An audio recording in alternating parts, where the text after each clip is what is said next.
MOL Quarry and Construction Company is located along the Ondore Expressway, and it is about 180 hectares with a rock deposit that can last up to 50 years.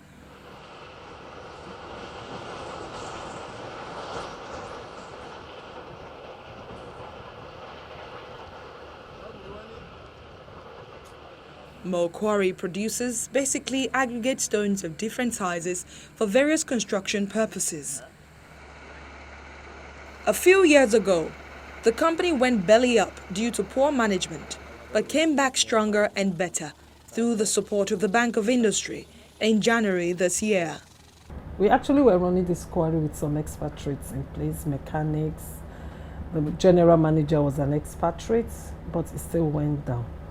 So this time I went to Bank of Industry and I told them, now I want to prove a point that not only will a Nigerian woman be able to run a company successfully, but with an all Nigerian staff, from the manager in charge of administration to the production manager to the mechanics to everybody. When you go around, you're not going to see any face other than Nigerians. Because at the end of the day, what happens? What do the expatriates do? Capital flight. What do? We reinvest. Whatever profits I make here, I plow it back into the business. But when you have the expatriates, whatever profits they make, the first thing out is out. So that's why there's pressure on our naira. But if most of the companies are Nigerian owned, we don't have anywhere to take the money to. We leave it here. We employ more Nigerians. At the moment, if I take an expatriate GM, the first thing is going to say, I'm going to bring my mechanic. And more often than not, they are not as qualified as our people. Yes, they are good with their handworks, but most of them don't have paper qualification. Most of the times I want to register them with professional bodies, I find that they don't have any certificates. So what they have gathered all through the years is just experience, maybe being work hand at one factory or the other in Lebanon, in Syria. That's where you get most of the hands from.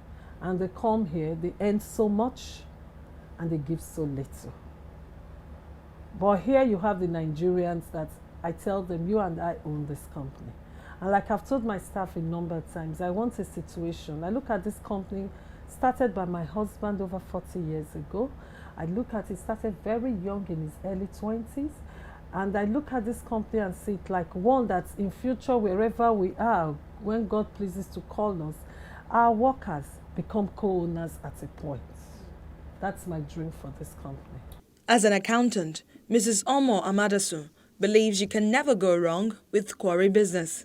It's a business that is very, very good in the sense that it gives you cash, it employs. Yes, the cash comes in, it goes out, but at the end of the day, when I mean going out, it's not that it leaves the business. And it's also one business, you don't have waste products. You don't say, okay, this is the last, this product you are going to throw away. The dust is sold. MOL Quarry reopened officially in January this year. But going right with this business takes not just experience and tact, but a good support system. The managing director talks about how BOI helped resuscitate the business. I spoke with the retired director of CBN and said, I want to take money from finance bank. Please, can he direct me to one to said, you want to kill yourself? Why don't you go to Bank of Industry? I said, I don't know anybody, because the feeling, that's another thing I want to say. We just have this feeling in Nigeria that if you don't know anybody, you can't get anything. But I want to say here that in Bank of Industry, you don't need to know anybody. I have never met the managing director. The only place I've ever seen him is on TV, but I've gotten what I want to get. The major raw material needed for production is this naturally occurring granite rock deposits, which is found in abundance in the country.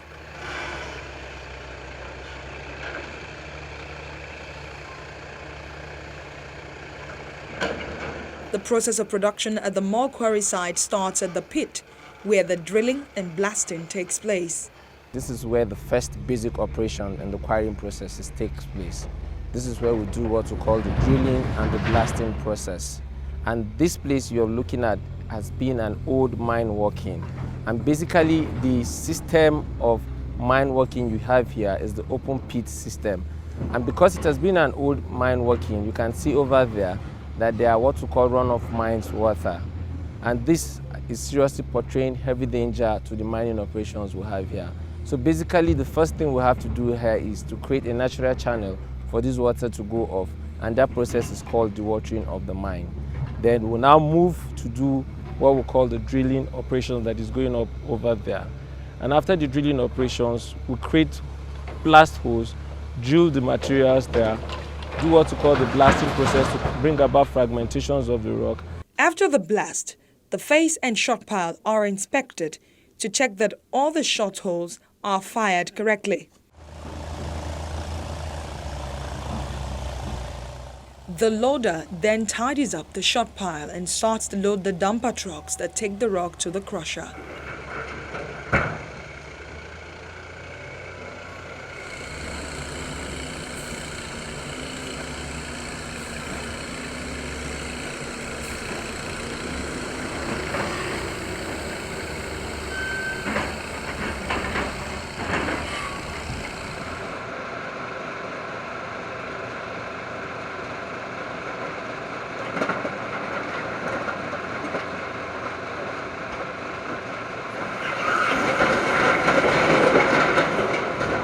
We are at the next stage of the quarrying operations, and at this point we have what we call the crushing plant. Like I told you initially, that the process of the LHD, which has to do with the load haul dump process, is still in progress here, and the crusher unit here happens to be an impact type. We call it like a hammer impact type of crusher that you see here. And what happens basically here is just for the materials to be broken to a smaller size. And when it is being broken to the smaller size, it is now being dumped on what we call the conveyor belts, rolling on idlers. From here, it will move to the next stage of other disintegration processes.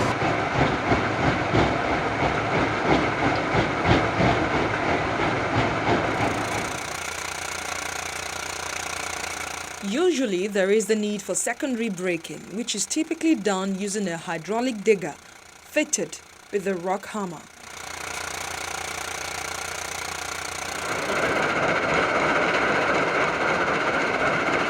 What happens here is another stage of crushing, which has to do with the secondary crushing process. The initial one that we left from is the primary crushing. And here, the rocks are now later being grinded to a smaller size in the secondary crusher, referred to as the cone. You can see the cone working seriously here, grinding the rocks to a smaller size. That will now move from this stage to the next stage of the screening process. We'll move to the next stage of the screening process, where you see the screening processes taking place, and basically you would understand that at the screening processes, the rocks, materials, or the aggregate will be separated into different sizes. The output from the primary crusher is conveyed into the primary stockpile, from which the secondary crusher is fed. There is a screen house just after the secondary crusher, which screens out small-sized crushed stone and dust onto blinding stockpiles. The larger size stones pass through to the final crushing stages, where they are fed through a series of cone crushers and screens. The output from the final cone crusher is conveyed to a screen house, where a large multiple deck screen sort the crushed stone into the required aggregate sizes.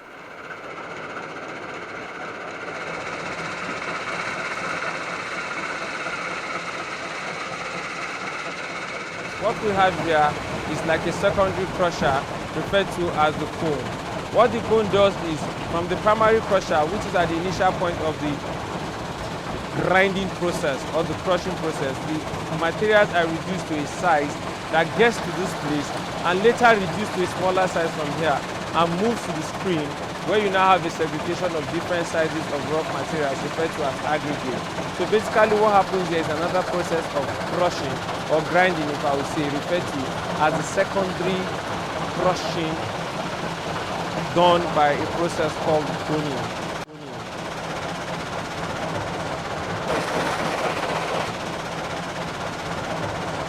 We are at the last stage of the whole crushing process. At this stage, we have what we call the screen.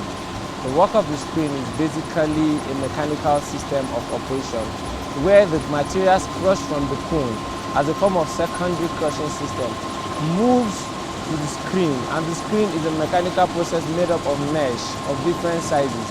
On the screen does a process of separation of these materials. You can see the screen working here mechanically.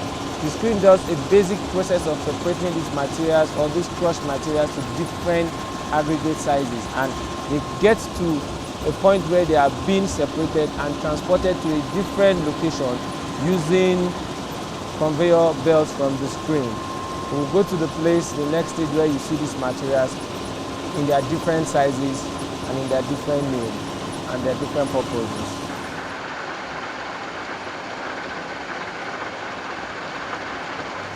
After the screening processes, you come to this last stage where the total crushed materials are separated into different sizes and into different end products.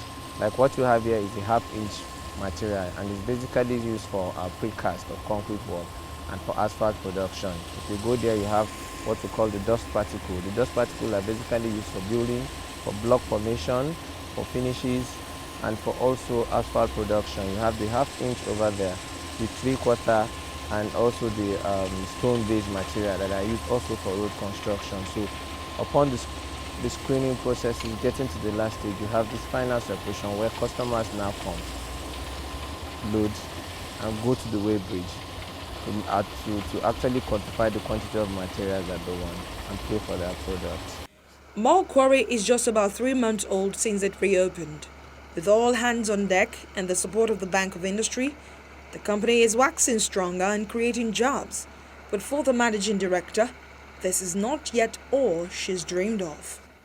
I want us to have a chain of quarries to own. I also want to have an asphalt plant, so I'll be a complete shop for the construction business.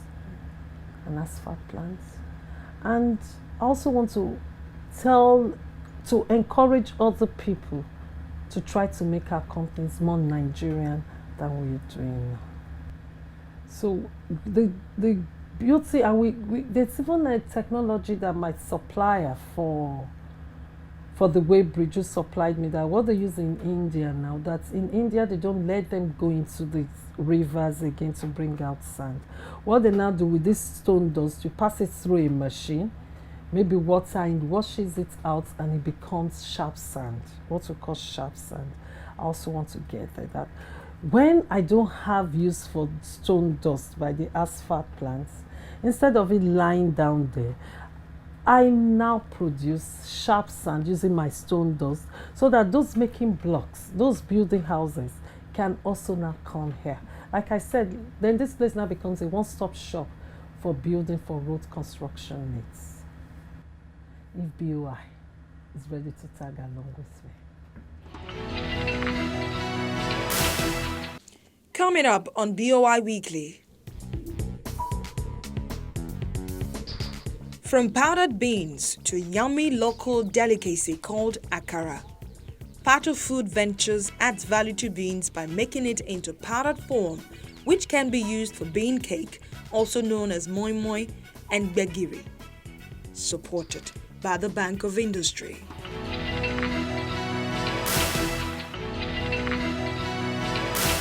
Agricultural sector due to limited processing and preservation capacity. This results in high food prices and food importation, with its attendant effects on the nation's foreign reserves. To enable Nigerians optimize the benefits from the country's vast agricultural products such as cassava, oil palm, rice, tomatoes, and others, the Bank of Industry has launched a 5 billion naira cottage agro-processing fund, the CAP Fund. Customers can access the fund to establish plans to process our various agro-produce into food products or intermediate raw materials for industries at a single-digit interest rate of 9% per annum. For more information on the CAP Fund, please visit www.boinigeria.com/capfund. Bank of Industry, developing Nigeria's agro-processing industry through the CAP Fund.